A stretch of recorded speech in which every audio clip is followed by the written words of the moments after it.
The invisible barrier between good and evil. Equinox. The weird, the occult, the supernatural, before your very eyes. As 4 teenage boys and girls challenge a devil cult, fight a fearsome prehistoric monster to save their lives, their sanity, their immortal souls. Equinox. In supernatural color.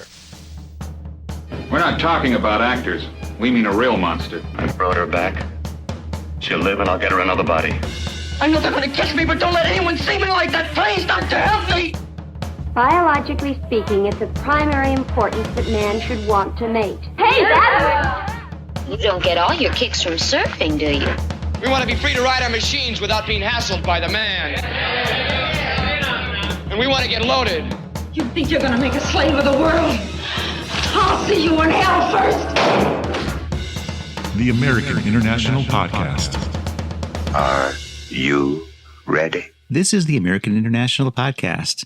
I'm Jeff Markin. I'm Cheryl Lightfoot. And this week we're examining a film that, while not produced in any way by AIP, was included in American International Television's Ghoul-A-Rama package, which was made available to stations in the mid to late 70s. But if that claim isn't prestigious enough, it's also one of the few films we get to cover on the podcast as part of the esteemed Criterion collection. The film, of course, is Equinox from 1970. Equinox was directed by Jack Woods and Dennis Murin, written by Jack Woods, based on a story by Mark Thomas McGee, and produced by Jack H. Harris for TONLYN Productions and released by VIP Distributors. Equinox stars Edward Connell as Dave, Barbara Hewitt as Susan, Frank Boers Jr. as Jim, Robin Christopher as Vicki, Jack Woods as Asmodeus. It also stars Jim Phillips as the reporter, Fritz Leiber as Dr. Waterman, Patrick Burke as Branson, Jim Duron as an orderly and the Green Giant, Norvelle Brooks as Detective Harrison, Irving L. Lichtenstein as Old Man, and Jack H. Harris as the voice of the Doctor on tape, uncredited. Equinox opens with strings being plucked, drums being tapped, ratchets being ratcheted, and a clarinet playing over images of clocks, cogs, and gears noting the passage of time. Why? Who knows? After the credits, we get the title, Equinox, and that is followed by an explosion. David Fielding is thrown to the ground from the blast. He gets up and looks around. Susan, he calls out. He sees what we assume is Susan's bloody body lying motionless nearby, and he makes a run for it. He legs it out of the forest, and this takes a while. He makes it to a highway and runs into the road. A car with apparently no driver approaches, although it depends on which angle you're looking at. He steps in front of it, waving his arms. The driverless car accelerates and slams into him. The car continues driving, and another car stops and the passengers get out to check on the man lying on the road. Now we're in another car with another driver who tells us that the David Fielding incident occurred 1 year ago yesterday. This is reporter Sloan. He says that David Fielding was brought to the hospital rambling about the forces of evil. Nutty stuff.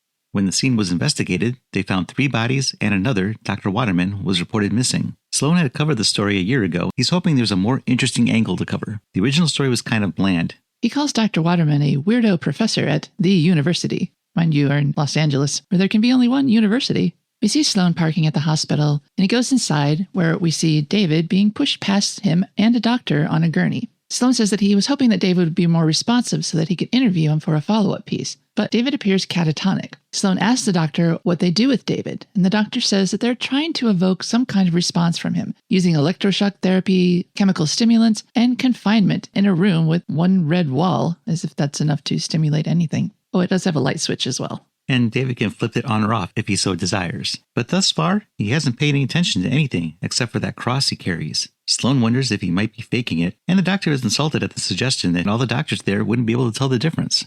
The doctor lets Sloan into the tiny room with David and closes the door. David is sitting on the floor, holding up the small cross in front of his face and staring at it. Sloan squats beside him and asks what the cross is for. Is it to protect him from the curse? David doesn't answer. David bites his fist and then resumes staring at the cross. Then Sloan produces a 8x10 glossy of an old man and places it in David's field of view. Finally, this elicits a response from him, and it's not a good one. David gasps and flashes back to a place he never was. His flashback was with Dr. Waterman, the old man from the photograph. It's shot blue for night. He's driving down a narrow road. He stops because there's a log in the road, and then he's attacked by something that we can't see. As he's running, he drops his book, which falls down a hill, and he crawls backwards and screams as something comes upon him. Then we're back at the hospital. An alarm is going off, and Sloan is calling for help in getting David off of him. The doctors come in and pull David off of Sloan and bring Sloan out of the room. David is still locked inside. Then we see Sloan being attended to by a nurse. He's got a nasty bruise on his chin. I thought you said he was the quiet type, says Sloan. Yes, well, you never know, says the doctor. And then we flash back and forth between the reporter and where David is in his room. Orderlies are struggling to fit David into a straitjacket. Back with the reporter, he reveals that he has somehow purloined David's cross necklace. He returns it to the doctor and says that he hopes he hasn't messed up David's therapy. David has noticed that his cross is missing. We'll see, says the doctor, but right now he wants to play the tape he made the day after David arrived at the hospital. This tape is a copy of the tape the police had, so Sloan's aware of it, but I'm not sure he ever listened to it before. On the tape, Dr. Johansson is asking questions and not receiving answers. The doctor introduces Detective Harrison. He coaxes David into at least trying to tell them what happened. David sighs. He'll try. He supposes he's got to tell someone, even if they think he's crazy. Detective Harrison asks David how it all started. David says that he got a call from a Professor Waterman who needed to see him at his mountain cabin. David's friend Jim was also there when he got the call. So David asked permission to bring his friend Jim along, as Jim and his girlfriend Vicki had planned a picnic for that day. They even colluded to set David up on a blind date so he wouldn't be a third wheel. Her name was Susan Turner. David was afraid that his nervous professor wouldn't like the girls being there, so Jim says that they can wait in the car if that's the case. As the tape plays on, we see Susan arriving and meeting David. Jim has his camera in hand, and the four of them climb into David's car and head up to the cabin. In the back seat, Jim is explaining to Vicki how his camera works. Vicki teases him that the last time they did this, he brought his camera but forgot to take any pictures. This time, he'll probably forget to load it. A park ranger watches from atop his horse as the car approaches. The car continues down a dirt road until the road ends. They decide they have to walk the rest of the way. Jim and Vicki argue. They each assume the other was going to fill the cooler, so now they'll be having a picnic with nothing to drink. Vicki would like to go to Dr. Waterman's house now. Maybe he's got a Coke that she could drink? But Susan thinks that the girls should hang back. And then we notice that Vicki's hair has grown 2 inches since we met her. They decide that David should lead the way since he's the only one who knows Dr. Waterman. They start walking through the woods. Susan notes how beautiful it is out here. As they're walking, Vicki stops to dump rocks on her shoe. The others don't notice and continue on. Vicki looks up to see the others have gone, then tries to catch up but heads in a different direction. Jim, Dave, and Susan stop at a stream, and from there they can see Dr. Waterman's house, and that something terrible has happened to it. The outer walls are all broken down. Jim posits that it may have been an explosion, but Dave just looks befuddled. It's caved in, not blown out. David says there's no signs of life. He wants to get a closer look. The park ranger who had been watching them suddenly appears behind them and asks if he could be of assistance. The ranger introduces himself as Asmodeus. Anyone who's ever watched Supernatural would have alarm bells going off right now, but that's not the case for Dave, Jim, or Susan. David tells the ranger that he had an appointment with Dr. Waterman today. That was his cabin. Does Mr. Asmodeus know what happened to it, or where Dr. Waterman might be? Mr. Asmodeus says he hasn't seen anyone all day. Jim volunteers that they brought a picnic. They'll head back to town after that. Have fun, says Asmodeus, and he rides off on his horse. As he's going, he says that they'll probably find Dr. Waterman back in town. Then Jim finally realizes that Vicki isn't with them. Vicki is still looking for the others. She happens upon a valley. Across the span is a castle. The others catch up to her. The other three are confused and amazed at the mysterious appearance of this castle. Tell me I don't see that, mutters Jim. And Vicki's hair has once again changed lengths. They all decide to go check it out, even though it's going to be a tough hike, especially for the girls. However, along the way, they walk past a cave. Then they hear a loud and unsettling cackling coming from its depths. Then they hear the flapping of a winged creature, though they see nothing. Jim asks if anyone would like to go see what's making that sound. David says he'd like to, but it's so dark he wouldn't be able to see anything. He left the flashlight in the car. Jim has some matches and suggests they make some torches, so they all gather sticks and brush. While they're searching, Vicki spots some large 2-toed footprints in the sand around the cave. Jim asks Dave, the geologist, what he makes of the footprints. Dave suspects a practical joker. Now armed with their torches, the foursome enters the cave. They all venture forward. Vicki, who is lagging behind the others, gasps when she sees a clothed human skeleton lying in a passageway. She calls out to Jim. Again, she's lost track of the others. She's looking around, and suddenly there's an old man in her face, laughing at her. He shops at the same store as the skeleton did because they're dressed very similarly. And that's the same cackle that we've heard before. Vicki screams and drops her torch. Jim and Dave finally hear her and call for her. Dave drags Susan behind him as they try and find where Vicki is, and the old man keeps cackling. It takes them a while, and we see nothing this whole time because they don't have torches, I guess. Eventually, the group is reunited, and Vicki is relieved. Who the heck are you? Asks David when he notices the old man. The book, that's what you're after, the old man says. Jim denies this. Jim says they aren't after any book. But you're here, says the man. You have to take it. Then he goes into one of the corridors, and David decides they must follow him. Why? And the man leads them to an old book covered with stones. The man pulls it out and hands it to David. Now it's your book, he says. Take it. David asks if he wants it back, but the old man just giggles menacingly. The four exit the cave, and Vicki tosses her torch into the brush beside the cave. Don't do this, people. We've had too many wildfires in California. Vicki tries to tell Jim about the skeleton, but he dismisses her. She didn't see a skeleton. David wants to go back and see it for himself, but Vicki doesn't want to go with him. Vicki protests, so Jim tells her they can have their picnic, then report it when they get back to town. David is anxious to get the book open, so Jim says they can squeeze that in between the picnic and heading back into town. This suits Susan just fine. She's starving, but she would like to find somewhere more wholesome to eat. And the four of them talk about how they can't believe that man lives in the cave. But anyway, now it's picnic time. Jim has found some fresh mountain stream water for their pitcher, and Vicki has brought the Colonel's special herbs and spices for all to enjoy. David is sitting on a fallen tree nearby trying to open that book. It has a lock on it. Jim offers his penknife, and with that, David is able to pry open the book. As he and Jim leaf through it, they comment on its sulfuric smell. It reeks. They find that they can't read the ancient writing in the book, but Dave finds someone's notes that have to do with the well-preserved state of the book. It does look like it was just made yesterday. David approves of the sciencey nature of the notes, and Vicki calls the boys over to eat. She didn't bring all that food for the ants. Vicki suggests they finish eating so they can all go explore that castle. It's a lot more interesting than some smelly old books, she says. Jim sits down with the girls to eat, but David can't get his nose out of that book. But he's found one passage that he can read. Kingdom thee is thine. Susan stops him from reading more. She recognizes what he's reading. It's the Lord's Prayer, backwards. Now the picnic is over, so the four are castle-bound. Vicki is preoccupied with the skeleton, and David lags behind because he's still trying to read that book. Suddenly, Dr. Waterman appears and tackles David. Waterman steals the book and tears off. Jim helps David up, and David explains what just happened. Are you sure? Jim asks. Yes, he says.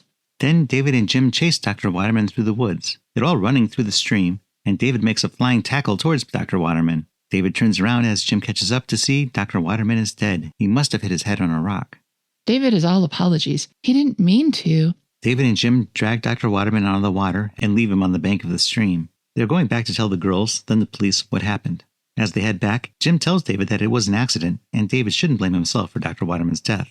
But David is overcome with emotions. He drops the book and heads back to where he left Dr. Waterman's body. Jim follows, but the old man is nowhere to be seen. There are no footprints indicating that he walked away, so it is a mystery. But David says that he smells sulfur. Jim says he smells it too, but he doesn't know what it means. Suddenly, a voice behind them asks, "Did you lose something?" And David and Jim spin around to see Ranger Asmodeus atop his horse. David asks if he's seen Dr. Waterman. Jim starts to say he was just here, but David interrupts to say he was here when he called yesterday, and they were wondering if the ranger had seen him since. Asmodeus asks if they've had their picnic, and when he hears that they did, he asks them to leave the picnic site the way they found it. They say they have, and that they've already cleaned up after themselves. Jim asks about the cave, and the weird old character and a book. Again, David interrupts him, saying he was a weird old character like out of a book. "That cave," says the ranger. "I should have warned you kids about it." Then Jim tells the ranger that they saw some really big, weird footprints, like a monster. "A monster," says the ranger. "They used to have some black bears in the area, but no monsters." David said it was probably that old man's idea of a joke. So Asmodeus says maybe he'll be looking into that old man. He rides off, and Jim realizes he never asked the ranger about the castle. Jim asks David what to do about Dr. Waterman, and David doesn't know. And now we're back with the girls, where Vicki tells Susan that the guys could be yakking with Dr. Waterman until tomorrow, if they don't go stop them. So she would like to go locate them. Susan's concerned that the guys could return from another direction, and then they never reconnect. She volunteers to stay put, while Vicki tries to find the guys.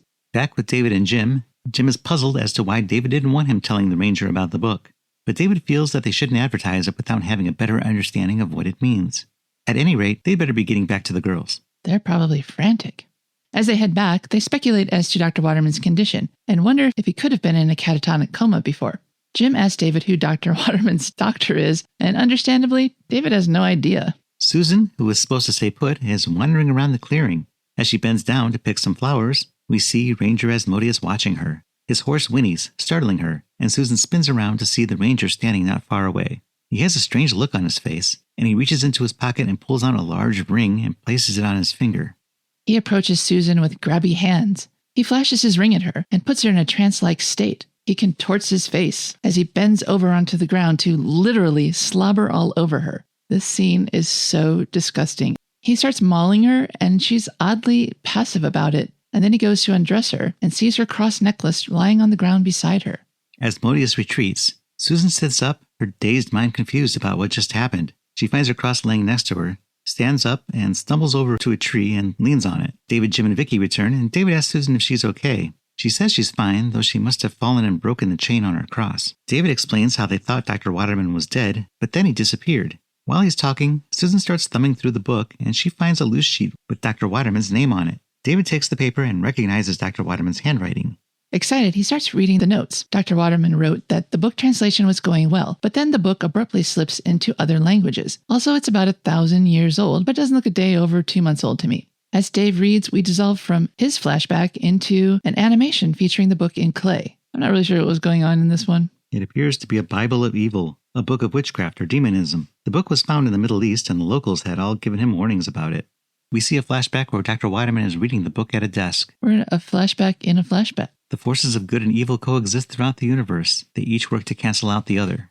Now we see ancient monks in black robes and tennis shoes walking over the mountainside, and they take turns diving down into a pit. Yes, all this is overlaid with a red filter, and then David finds some ancient symbols that they can wear to protect themselves. They're used to counteract the evil that was brought forth by the book. Among these are the cross, or the Star of David, and indeed, these and other symbols are illustrated in the book. Then we hear Dr. Waterman continuing that he is professionally skeptical about the book, but personally quite curious, so he'll be conducting some experiments using the book. The last one had fantastic results, and he thinks that they could change modern science forever. But oops, he didn't think it all the way through, and now he can't control what he created. And what he created was a land-dwelling octopus. In flashback, the octopus destroys the cabin with Dr. Waterman inside. Having read this, David is determined to find someone who has seen or talked to Dr. Waterman to help make sense of what's going on, and he wants to check on that castle. And apparently, this all has to be cleared through Vicki, who reluctantly agrees.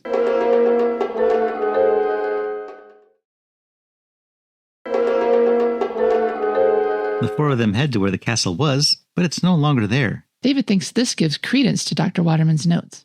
David and Jim decide to go on ahead to where the castle was to see if they can find anything. Vicki asks if they can just head back to town instead. We could, says David, but he'd feel awful silly trying to tell the story back in town with no ending. But then he remembers the symbols of protection that Dr. Waterman wrote about, and he thinks it might not be a bad idea to utilize them. Susan already has a cross. None of the others has a cross or a Star of David. Turning to the page with the illustrations, Jim points out the most complicated symbol on the page and says, here's one we can make. It's a series of interlocking circles with lines through them, and Jim says that he can make them with willow twigs. And indeed he can. David jokes that his degree was in basket weaving. They're put on string, and everyone places them under their shirts against their skin. Susan feels left out because all she has is a janky old cross. Jim says if they weren't all heathens, he wouldn't have to do the arts and crafts route. David leaves the book in the care of the girls, and Jim leaves his camera. Then the two of them venture up to where the castle once was. The girls have nothing to do but find a comfortable rock, sit back, and wait for the fellows to return. Properly bored, Vicki decides to take Susan's picture, so they move to somewhere where there's better light. In the distance, Ranger Asmodeus is watching them.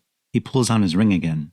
Now we're back in the cave, where that old man is attempting to shoo a glowing, swirling light from the entrance of the cave. The old man yells, "It's not here! Get out! Get out!" referring to the book. Suddenly, light turns into the Taurus, an ape-like creature with tusks. The man complains again. It's not there, but the monster has blocked the mouth of the cave. Back with David and Jim, they reach the point where the castle once stood.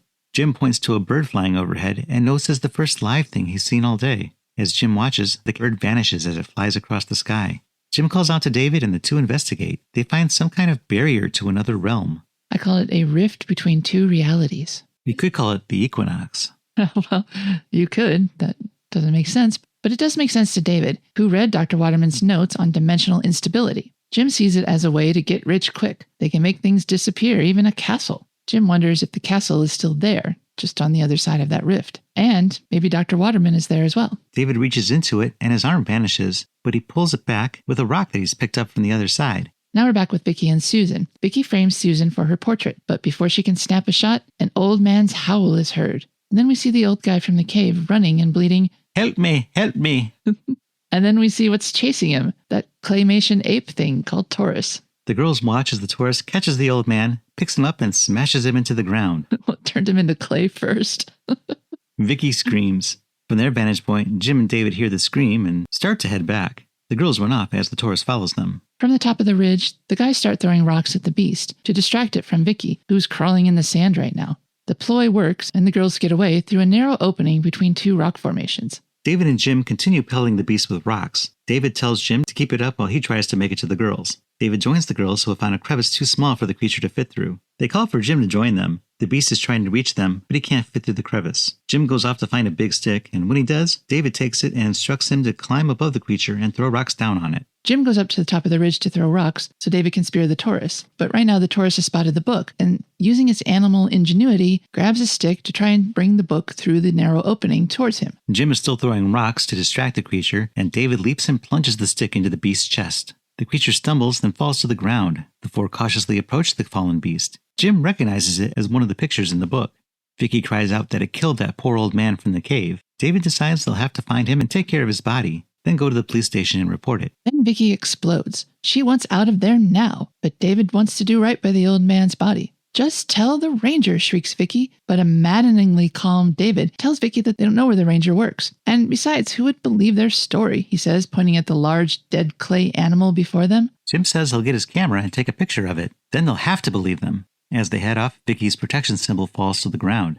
She has a wardrobe malfunction. She bends down to pick it up, and she notices the creature still moving. She cries out, but Jim convinces her she's safe, and they all continue off as the beast vaporizes behind them. Then Jim says that he'll go get his camera, and the other three can go see to the old man's body. And when they're done with that, they can pack up the car. Vicki reluctantly agrees, and then we watch them all on their separate missions. As they're walking, Susan doesn't notice when her cross falls from her pocket. It was just dangling loosely from her hip for some reason. It's that important. It should have been secured more vigorously. And then we see Jim finding a roll of exposed film, but no camera. He stops to get a drink from a stream. As he does, he notices an empty beer can floating down it. It's a can of Ham's beer.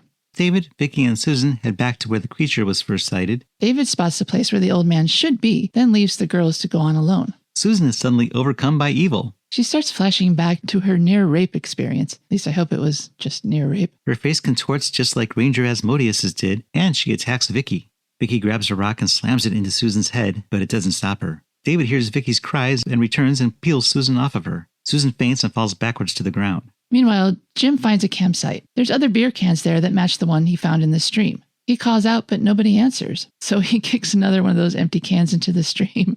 Don't litter, people. Suddenly, Ranger Asmodeus is behind Jim. It's a shame the way people mess up the countryside like that, isn't it? Jim says he was just looking for him. The ranger tells Jim he was looking for him, too. He knows they have the book, and they're going to give it to him. It's not meant for worms like them, Asmodeus says. Asmodeus approaches Jim, and Jim pulls out his protective symbol. The ranger turns away and says he's got to give credit where credit is due. He'd underestimated him. Now put that thing away so they can make a deal. And he can make a deal like nobody else. Jim asks who he is. Asmodeus says it's not who he is, it's what he can do. He can offer Jim whatever he wants. Money, prestige, girls, anything. Asmodeus concludes that Jim's silence means that he wants proof, and thinks for a second. Then he says, perhaps you've seen my large simian friend? If Asmodeus can create creatures like that, he can create anything Jim could desire. All he has to do is give Asmodeus the book and discredit any stories the others might tell in town about it. Jim wants to know why he's so interested in the book. Asmodeus doesn't answer the question, but instead warns Jim that he and his friends have been lucky so far. But that's only because he hasn't really tried yet. He hasn't even gotten to Jim's girl yet, but he will, so he'd better consider the offer. Jim takes off, and Asmodeus calls out after him, "All the money you ever want, kid." It was a very hearty laugh. Back with Susan, David, and Vicki, David is trying to comfort Susan with calm academic knowledge, but she's not convinced. Remember what Dr. Waterman wrote? That good and evil coexist?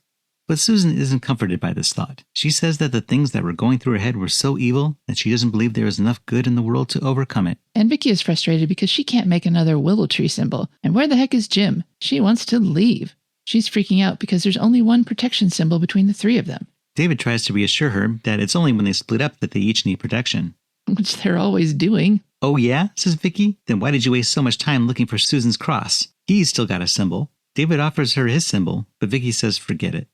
Vicki decides she's got to find Jim and starts to run off, but David stops her. He tells her Jim will be back this way, and they just need to wait for him. And suddenly, Jim arrives. He tells everyone that they've got to go now, and they need to leave the book. He says Mr. Asmodeus, but David interrupts and says that they know he did something to Susan. With the book, they can help her. They have a responsibility to themselves and the book, so they must keep it. Jim says Asmodeus will kill them if they take the book. Asmodeus, in fact, is nearby and watching them. As he's watching, he waves his hand and opens up another one of those portals to bring over evil from the other side. But hey, David just remembered. Asmodeus is another name for the devil. Vicki is not assuaged by this knowledge. Jim believes it. David again says they need to get the book to help Susan. Then they can get out of there. So Jim runs over to grab the book, but there's a green giant standing in the clearing. the latest of Asmodeus' creations. That's what came through the portal. David chases after the giant and gets clobbered by it. The giant turns to Jim, who's offering up the book to him. David tells him to use his symbol on the beast, but Jim would rather get rid of the book. The giant is coming at Jim, and Jim is trying to offer the book to Asmodeus. When it doesn't work, Jim makes a run for it and runs through that barrier. "He disappeared," squeals Vicki.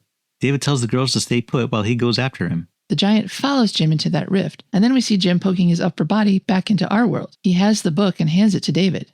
David takes it and hands it to the girls, then grabs Jim's arms and tries to pull him out, but Jim disappears into the other side, and David goes in after him. It looks like the sun is setting on the other side of the barrier, and the wind howls. Jim dusts himself off and sees the castle on the hill. Now we're on the other side. Jim wakes up in a sepia-toned world. Jim looks around, sees the castle, and starts walking towards it. From David's vantage point, he too can now see the castle. As Jim continues onward, he is shocked to see Asmodeus. David calls out and finds Jim trying to climb down some rocks. As Jim helps him down, Jim squeezes and crushes the symbol against David's chest. Then the two of them go back through that barrier. Then we see that the real Jim is lying semi-conscious on the rocks. He extends his hand towards his protective symbol, but he cannot reach it. Then he collapses. When David and not really Jim come back through the barrier, Jim takes charge. He's big time weird right now, and he's got some black stuff smeared around his eyes. He asks where the girls are and where the car is.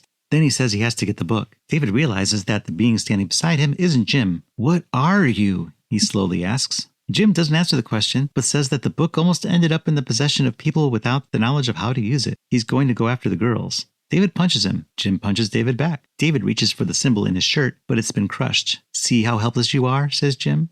That's what fake Jim was doing when he was clutching at David's chest. And then we see that Jim's ears have gone all pointy. He KOs Dave and then morphs into Asmodeus, who morphs again into a winged demon who flies away to locate the girls who have the book. The demon claws at Vicki. Then he turns back into Asmodeus and starts macking on her. Susan, still holding the book, flails her arms as she trots away. Vicki looks behind her and trips and falls. The demon dives upon her and turns back into Asmodeus, who opens his mouth and drools all over her. Yuck. Susan looks back and decides Vicki is beyond help. She holds the book loosely as she scampers across the landscape, calling for David. He's still unconscious. Then Susan climbs to the top of the ridge with the book, her hair askew. She drops the book and runs to where David is lying, unconscious on the ground. She tries her best to wake him. Then the winged demon snatches her up. The camera starts spinning and we see a foot, rumored to be that of Ed Begley Jr. from Record City. The demon drops Susan to the ground. David, now awake, starts to run toward her, but then goes after the book instead. The demon flies at him, and David, with the book in hand, runs to Susan to get her across to hold the thing back. He tells Susan they need to run through the woods, but Susan says those feelings she felt, they're coming back. David tells her they've got the cross, so they'll be fine. They just have to make it to the car. He drags her through a cemetery, but she falls down next to a large gravestone fashioned in the shape of a cross. David goes over to her. Asmodeus the demon dives toward them, but hits the cross and bursts into flames.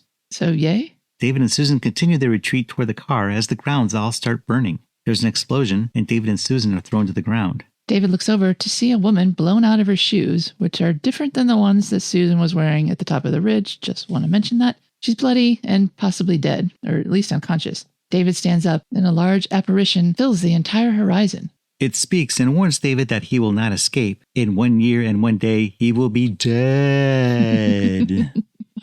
No longer carrying the book, David runs back to the road, just like we saw at the beginning of the movie. Through the woods, up the hill toward the freeway. He goes onto the bridge and tries to flag down an oncoming car. The car accelerates and hits David, then speeds off. Back in the present, we hear the doctor on the tape asking David if that's the whole story. On the tape, David says yes. We hear the detective trying to take the cross from David, who freaks out. The tape ends, and the doctor asks Sloan, the reporter, if there was anything on that tape that he could use. Not really, says Sloan. His editor wanted a follow-up, but there doesn't seem to be a story here. This story is a year old, and a day. The doctor looks miffed that this dude just wasted so much of his time. In the other room, David is still struggling against the orderlies and crying out for his cross. Another doctor comes in to give him a sedative. Sloan prepares to leave, thanking the doctor for his time. The reporter heads outside to his car. In the parking lot, he passes a woman headed into the hospital. It's Susan. Looking quite robotic. We hear David inside, still asking for his cross. She makes her way towards the building, and then the words, "The End," appear on screen, only to be replaced by a question mark. So maybe that's the end?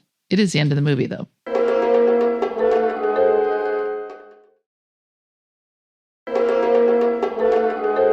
You're listening to the American International Podcast, and we're discussing Equinox from 1970. Though Equinox was released theatrically in 1970, that film is a re-edited version of a movie produced a few years earlier called The Equinox, A Journey into the Supernatural, which was produced by Dennis Muren, who also collaborated on the special effects with his friends Dave Allen and Jim Danforth. The Pasadena Independent Star News published an article on September 12, 1965, that detailed the production of the original film. According to Ray Duncan, the article's author, Muren, then 18, did most of the early maneuvering to make this movie happen. He met Mark Thomas McGee, then 17, through a mutual friend who shared their love of monster movies. McGee, according to the article, just happened to have a monster movie script around the house and had another of his scripts now under consideration by a Hollywood agent. To make the film using McGee's script, Muren raised the money for production from family friends who were, quote, so astonished at the audacity of anyone asking them to invest in so wild a venture that they gave him money. The film's initial budget was $6,500. Muren is quoted in the article as saying, "We are getting it made on a very low budget because everyone is donating his time and talent in exchange for a share of the profits." Then he added, if any. Muren held acting auditions at his home, where, according to the article, nearly 50 applicants assembled in answer to an ad. The chosen 4, according to the article, were 23-year-old Pasadena native Frank Boers Jr., identified in the article as Michael Kenmuth, and would become better known as Frank Bonner, Barbara Hewitt, 17, of Arcadia, Robin Snyder, also 17, and residing in Altadena, and Skip Shiner of Hollywood. According to AFI, Robin Snyder used the name Robin Christopher in the film, and Skip Shiner changed his name to Edward Connell. The article also lists Muren's grandfather, Lewis Clayton, as the Old Hermit. The article said, quote, everyone involved with Equinox expects it will make its investment back with a profit, and, after all, even if it isn't snapped up for theater distribution, it might sell to television's film-hungry late shows. With something on film, as they say in Hollywood, any unknown actor or director has a better chance of getting a movie industry job.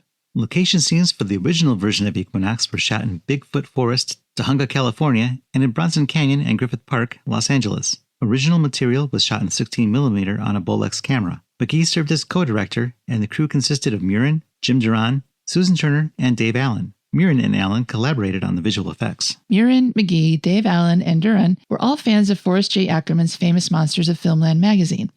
An ad in Famous Monsters of Filmland, submitted by Dave Allen, connected the boys, who gathered to watch monster movies together before deciding they should make their own film. Muren got in touch with Ackerman, who provided a voiceover for the original Equinox. Ackerman also connected Muren with writer and sometimes actor Fritz Leiber Jr., whom Muren cast as Dr. Arthur Waterman. Fritz Leiber Jr. wrote the story Conjured Wife, which was made into film a couple of times, including Burn Witch Burn, which was released by American International Pictures. An article in the Los Angeles Times, written by Kevin Thomas, published in April 1971 as the film was opening in the LA area, picks up the story of the film's production. Nearly 6 years ago, an enterprising group of Pasadena young people got together to make their own monster movie as a summer project.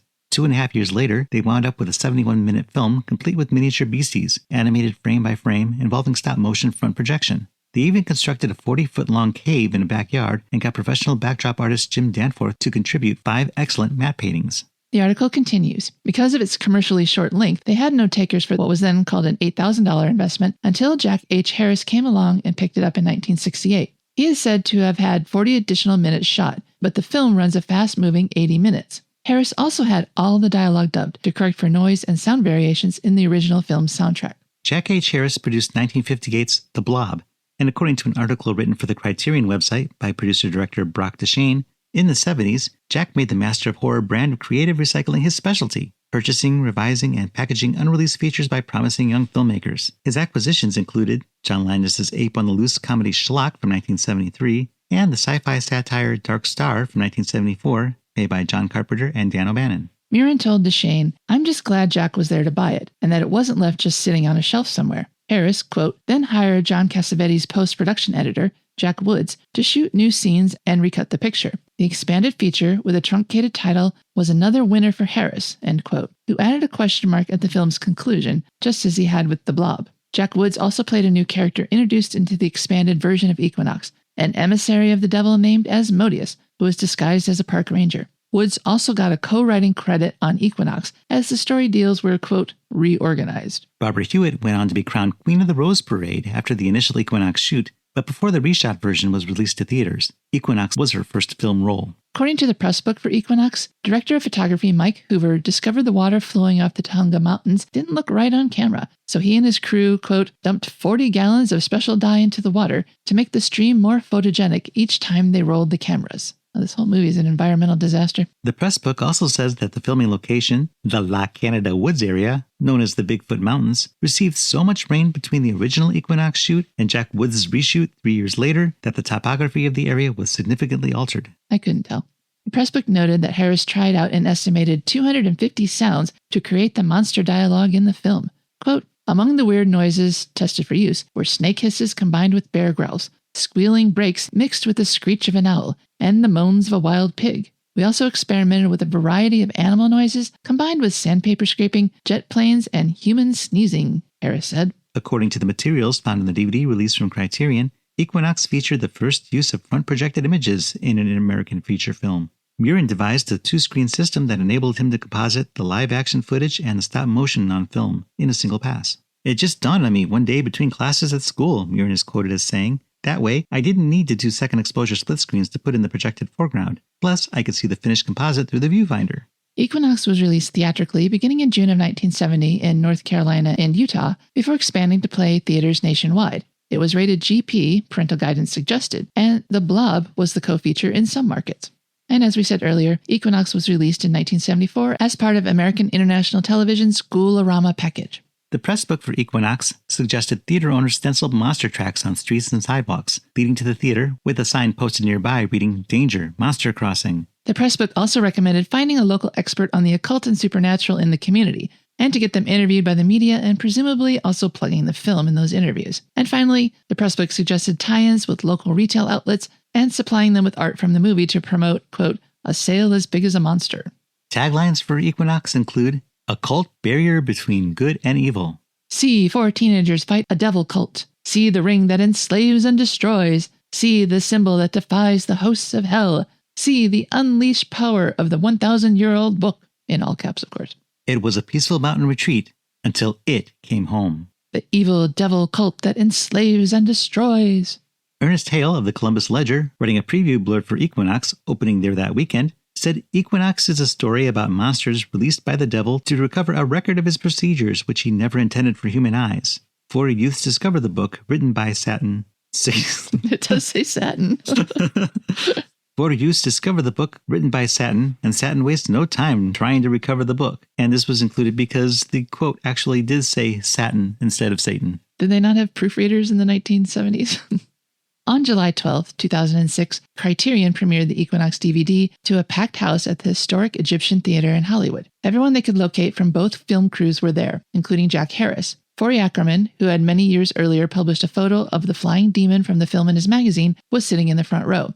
Equinox was released as a Criterion Collection DVD that same year.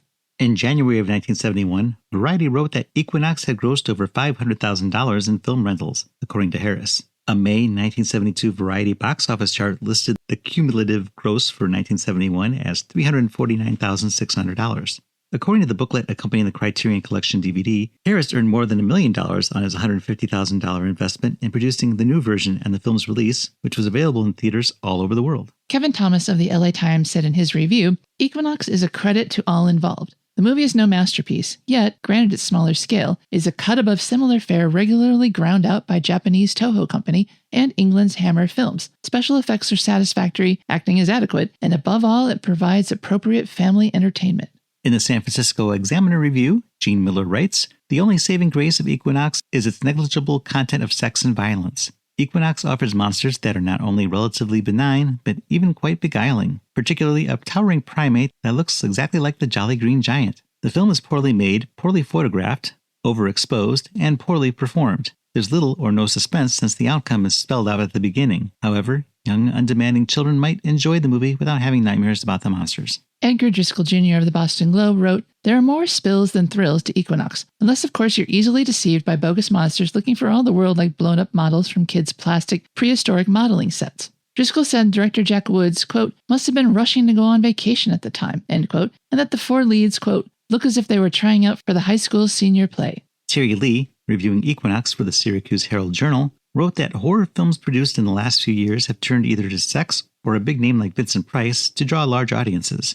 Equinox doesn't have a big name or sex. Original monsters, supernatural illusions, and dialogue make for fascinating viewing with an unexpected twist in almost every scene. The combination may not keep you on the edge of your seat, but it should keep you interested. The Tennessean said that in Equinox, quote, prehistoric beasts and other hazards of the geology trade are unleashed by ancient Persian scribblings in a low-budget science fiction opus. I just love that. Other hazards of the geology trade. That's what happens. Dennis Muren went on to create special effects for films by George Lucas, Steven Spielberg, and James Cameron, among others. In addition to having received a star on the Hollywood Walk of Fame, a rare honor for a visual effects artist, Dennis Muren has won 9 Oscars, 8 for Best Visual Effects and a Technical Achievement Academy Award. Steven Spielberg is quoted as saying, Muren set the example at Industrial Light and Magic for visual effects excellence with effects that add strong, appropriate emotion to a shot and fit seamlessly into a movie. Dave Allen worked as a stop-motion animator on films like The Howling, Twilight Zone the movie, and Young Sherlock Holmes, for which he also won an Academy Award for Best Visual Effects.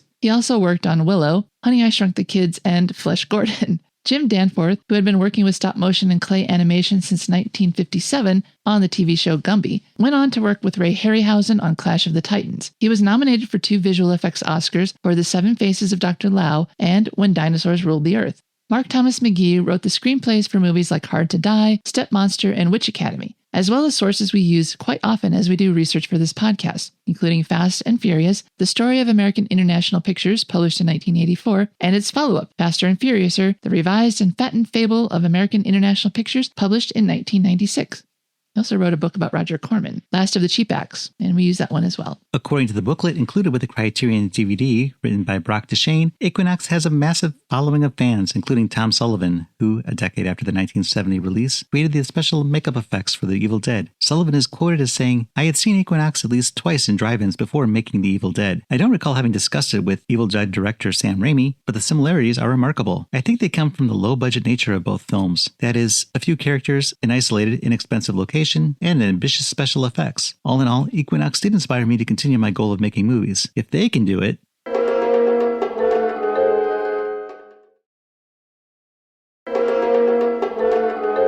So, Cheryl, Equinox probably barely qualifies as an AIP movie, given that it was just thrown into this television package. It's not like we've never done an AITV movie before, where that was its only connection. No, but a lot of the ones that we do cover, their only release was through television. But as we go through this, we're going to see more where they had a theatrical release through another company, and then AIP acquired them for their television packages.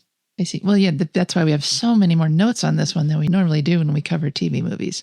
This one has a very interesting pedigree in that several people involved with this went on to do other things. Other great things. I don't think we have a whole lot of directors in our canon that went on to win 9 Oscars.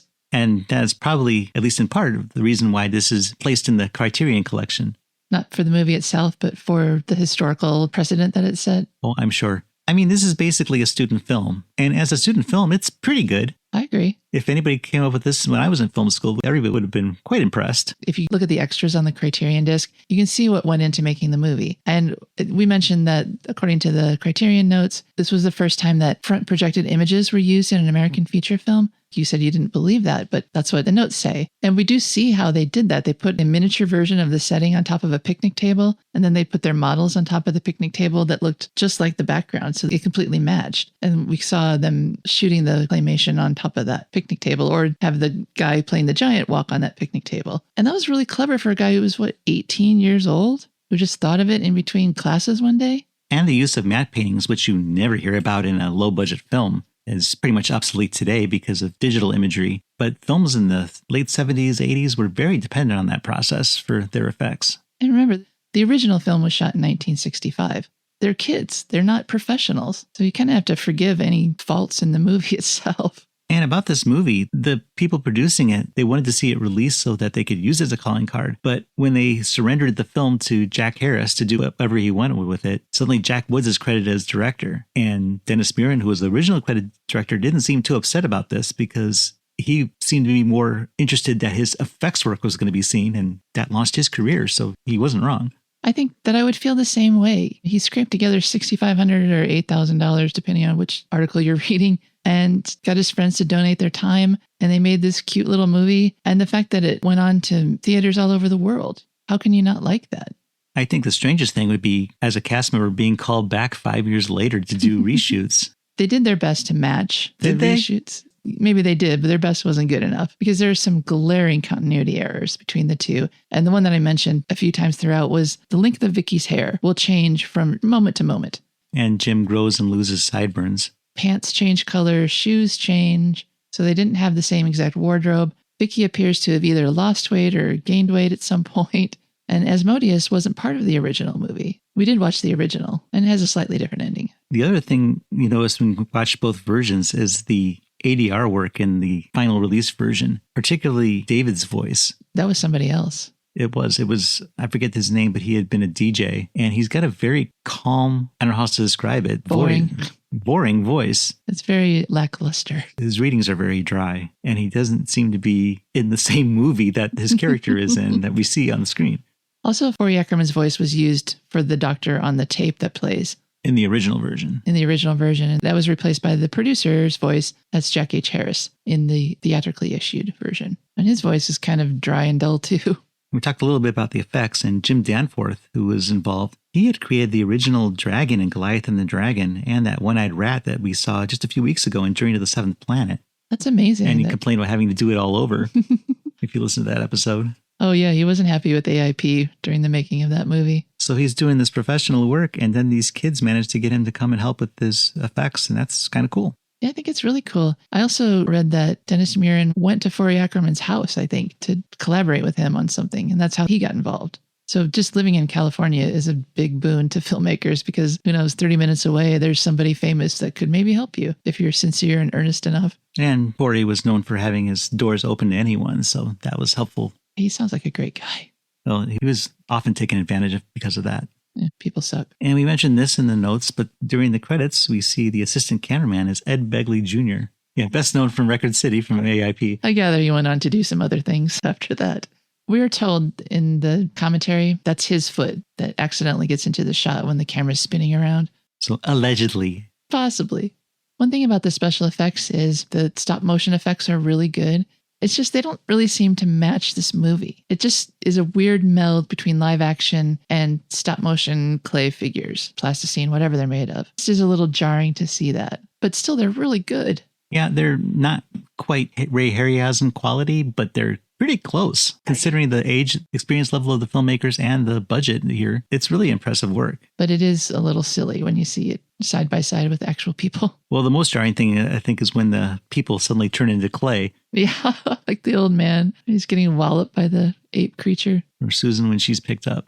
One of the differences in the original from the official version is because Asmodeus isn't a character in the original, Jim turns directly into that red demon thing instead of the step into Asmodeus in between. And that looks kind of ridiculous. He turns red and then his teeth grow out. You got these lower fangs hanging out. Yeah, that did look silly. That was probably a good thing that they lost that shot. I don't know. I think the add-on footage harmed it more than it helped it, even if it did reorganize the story a little better. But I just wish they hadn't had to redo all the audio because the voices, especially David, it just sounds like he's reading a textbook. He's not acting. If you listen to David in the original version, he's got kind of this whiny, squeaky voice, so that wouldn't have worked either. In the director's commentary, Jack Wood said that the wind was blowing this way and that. The mic sounds weren't consistent, so he had to do it. Yeah, Jack Woods was very diplomatic in the commentary when he described that. I want to point out, as we've mentioned, that the script was written by Mark Thomas McGee, and he's someone we're very indebted to with this podcast. Oh, yeah. Having written the Bibles on AIP, we wouldn't know where to start without those books. And we'll give credit to Rob Craig's filmography as well, which adds a whole bunch of stuff that we'd probably be better off not knowing about. But Mark McGee was the first. I consult his book on almost every movie that we talk about. There's always some great story in there. And I need to point out that the book and its follow-up, Fast and Furious and Faster and Furiouser, it's not just a revised edition. It's a totally new book. I mean, it's not just a revised edition of the original, but they're both valuable. And Faster and Furiouser is a lot more difficult to find. And the acting in this, I mean, it's a student film. So Dennis Muren casting his grandfather to play the old hermit in the cave. That's very on brand for student films, I think. He's not an actor, but he does a pretty good job. He's a great cackler. He's a good cackler, yeah. And I think of the acting performances that made it to the final version, that's probably the poorest, if I was going to rate them. But he's fine. It doesn't distract from the film any more than he's supposed to. I mean, it's his job to be weird and cackling, and he does that adequately. He didn't play the skeleton, though, right? Just kidding. And the other actors, some of them are pretty good. I'd say that Edward Connell as David is probably the least of them. And that might be partially because of the dubbing. just doesn't fit with what we're seeing on the screen. But we know that Frank Bonner went on to do other things. He was in WKRP in Cincinnati as Herb Tarlick. So it was weird seeing him in an early role where he wasn't Herb. He's really skinny here. And Robin Christopher, or Robin Snyder in the original, as Vicki. I thought she seemed pretty natural during the whole thing. I like Barbara Hewitt, too. I thought she did a good job. She's only 17, but both her and Robin were 17. So for basically kids with almost no acting experience, especially not professionally, I thought they were both really good. In the original film, there's several other young people who are cut out of the theatrically released version, and that is probably for the best. Yeah, those scenes didn't really seem to match. There's like a party scene where they're arranging to go on this trip, but in the meantime, we see everyone at a pool party. It didn't really make sense to the plot. So it seems in their casting process, they did pick the best of the litter, so to speak. Well, I just wonder who they turned down.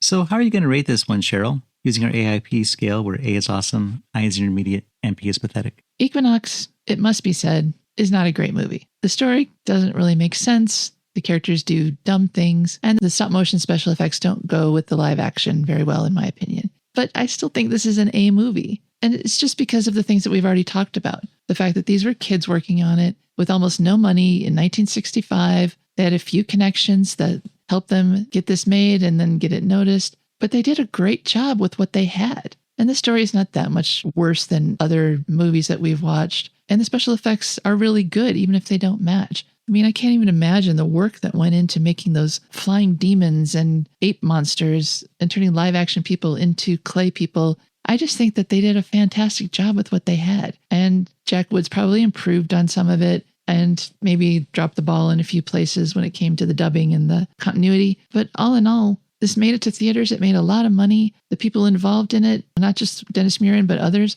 went on to have a lot more success and do a lot more really great things. So I think this is a promising start to a lot of careers. And I think that it gets an A for that, if nothing else. What do you think? I would agree. This is not a good movie, but it does seem one made for late night television, which is where it really found its audience, more so than theatrical, I believe. I wasn't around, but it seems that more people would have seen this via the Ghoul-A-Rama package than theatrically. And it was good enough to make the Criterion collection, which is an impressive feat. Again, that's probably not because of the film itself, but because of the processes developed and the people involved, that this film is regarded as important as it is. And it's still a fun movie. It's dumb in a lot of ways, but it's not boring. So if you're comparing it to other movies, it would probably be an I easy, but it does get boosted because of those points that you and I both mentioned. And I'm going to give it an A as well. I thought you might. It feels like the kind of movie that this podcast was made for. Movies that are earnest and well-intentioned. Maybe the production, they didn't have enough money to do something that'll blow your socks off, but they did the best they could with the resources they had.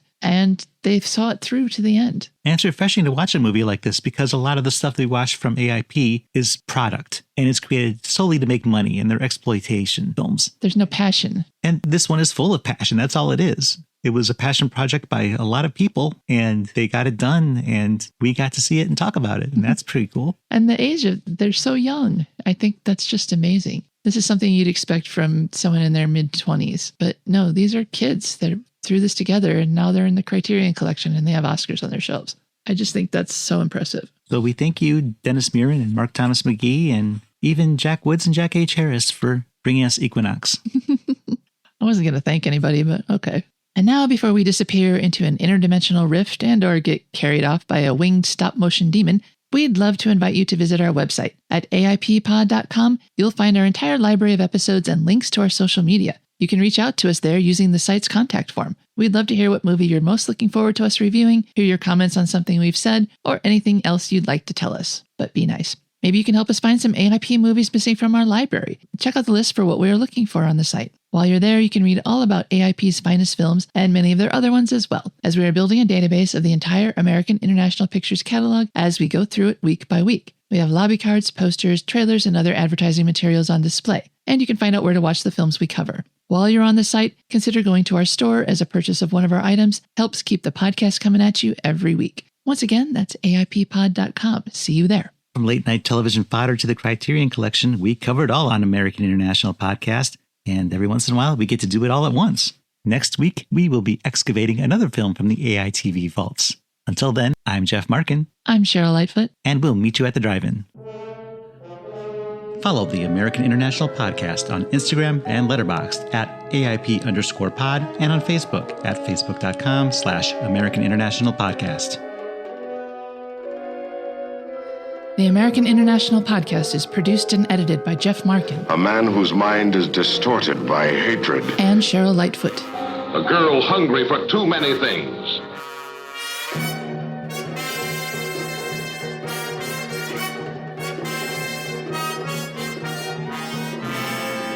The American International Podcast is part of the Pop Culture Entertainment Network.